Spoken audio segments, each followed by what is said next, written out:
और आज भी बहन जी पूरे हरियाणा प्रदेश के अंदर घूम घूम करके जनता को संबोधित कर रही है। और मैं बहन जी को आप लोगों की तरफ से आश्वासन दिलाना चाहता हूं, गठबंधन निश्चित रूप से हरियाणा सरकार का गठन करके रहेगा। आपका आशीर्वाद निरंतर यदि बना रहा तो आपके आशीर्वाद से अभय सिंह चौटाला जी हरियाणा प्रदेश के मुख्यमंत्री बनेंगे और एक चमार जाति का व्यक्ति हरियाणा प्रदेश के अंदर उप मुख्यमंत्री का स्थान ग्रहण करेगा। बहन जी का यहाँ पहुंचने पे स्वागत करता हूँ, आभार व्यक्त करता हूँ कि आप लोगों ने एक कमेरे वर्ग का और एक कमेरे वर्ग के हरिजन का और कृषि खेती करने वाले का और मेहनत करने वाले लोगों का एक ऐसा गठबंधन बनाया है जो सबके ऊपर भारी पड़ रहा है। कि एक तरफ को आप जाति तोड़ने की बात कर रहे हैं और दूसरी तरफ आप हरिजन कह रहे हैं। यदि हम इसको पॉजिटिव सेंस में ले तो हम तो हरि का मतलब ईश्वर, हम तो ईश्वर की औलाद होगी तो बाकी लोग क्या शैतान की औलाद है। ये मैंने SC/ST क्यों बोल रही हूँ, शेड्यूल कास्ट और शेड्यूल ट्राइब्स, क्योंकि संविधान में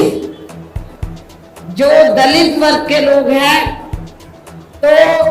संविधान में दलितों के लिए तो हरिजन नहीं किया गया है, बल्कि अनुसूचित जाति व जनजाति लफ्ज का इस्तेमाल किया गया। पढ़ें और ये देखें कि अनुसूचित दलितों के लिए क्या लफ्ज इस्तेमाल किया गया है। तो मुझे क्या लगता है ये बाबा साहब के बारे में इनको जानकारी है, लेकिन ये भी जानकारी लेनी चाहिए कि SC/ST के लिए क्या लफ्ज इस्तेमाल किया गया है, क्योंकि और आज भी बहन जी पूरे हरियाणा प्रदेश के अंदर घूम घूम करके जनता को संबोधित कर रही है। और मैं बहन जी को आप लोगों की तरफ से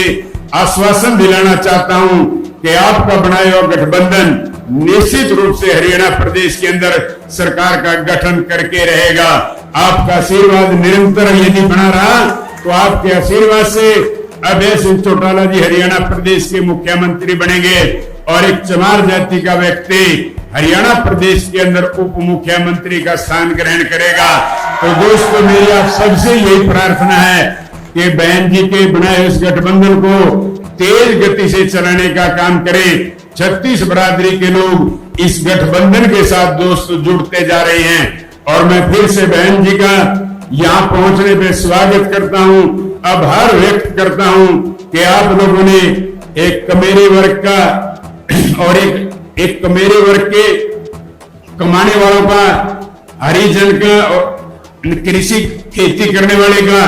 और मेहनत करने वाले लोगों का एक ऐसा गठबंधन बनाया है जो सबके ऊपर भारी पड़ रहा है और निश्चित रूप से हरियाणा प्रदेश के अंदर विजय की पताका फहराने का काम करेगा। और मैं इधर SC/ST क्यों बोल रही हूँ, शेड्यूल कास्ट और शेड्यूल ट्राइब्स, क्योंकि संविधान में जो दलित वर्ग के लोग हैं तो संविधान में दलितों के लिए तो हरिजन लफ्ज का इस्तेमाल नहीं किया गया है, बल्कि अनुसूचित जाति व जनजाति लफ्ज का इस्तेमाल किया गया। मैं चाहूंगी इन लोगों के जो पूर्व स्टेट अध्यक्ष हैं तो मेरे ख्याल वो भारतीय संविधान को जरूर स्टडी करें, पढ़ें और ये देखें कि अनुसूचित दलितों के लिए क्या लफ्ज इस्तेमाल किया गया है। तो मुझे क्या लगता है ये बाबा साहब के बारे में इनको जानकारी है, लेकिन ये भी जानकारी लेनी चाहिए कि SC/ST के लिए क्या लफ्ज इस्तेमाल किया गया है, क्योंकि मुझे याद है सन 1977 में जब मैं वकालत की पढ़ाई कर रही थी, LLB फर्स्ट ईयर की स्टूडेंट थी, दिल्ली यूनिवर्सिटी से पढ़ रही थी। 1977 में जनता पार्टी की सरकार बनी और इन्होंने वोट क्या कह के लिया था कि हम स्वर्गीय श्री बाबू जगजीवन राम जी को देश का प्रधानमंत्री बनाएंगे जिसको कांग्रेस ने नहीं बनाया। कांग्रेस ने भी नहीं बनाया जिनको, और जनता पार्टी ने भी नहीं बनाया 77 में। तो दलित वर्ग के लोग, अनुसूचित जाति जनजाति वर्ग के लोग पूरे देश में बहुत नाराज थे, खफा थे। तो उस समय उन्होंने दिल्ली में एक 3 दिन का जाति तोड़ो सम्मेलन रखा, और उसमें ऑल इंडिया की तरफ से, तो यूथ की तरफ से, नौजवानों की तरफ से मुझे उन्होंने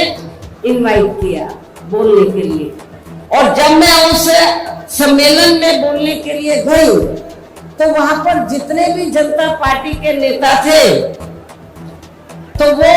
बार बार हरिजन हरिजन इस्तेमाल कर रहे थे। तो मैंने उनको कहा कि एक तरफ तो आप जाति तोड़ने की बात कर रहे हैं और दूसरी तरफ आप हरिजन कह रहे हैं। यदि हम इसको पॉजिटिव सेंस में ले तो हम तो हरि का मतलब ईश्वर, हम तो ईश्वर की औलाद होगी, तो बाकी लोग क्या शैतान की औलाद है? ये मैंने 1977 में जब मुझे उन्होंने ऑल इंडिया की तरफ से इनवाइट किया तो ये मैंने वहां पर बोला था।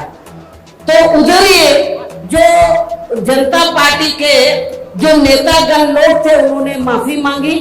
और कहा कि, मैंने बोला कि आपको आज सरकार संविधान से चलती है और संविधान के हिसाब से आप लोगों को जो वीकर सेक्शन के लोग हैं तो उनको अनुसूचित जाति जनजाति और अन्य पिछड़ा वर्ग बोलना चाहिए, तो ये ज्यादा बेहतर होगा।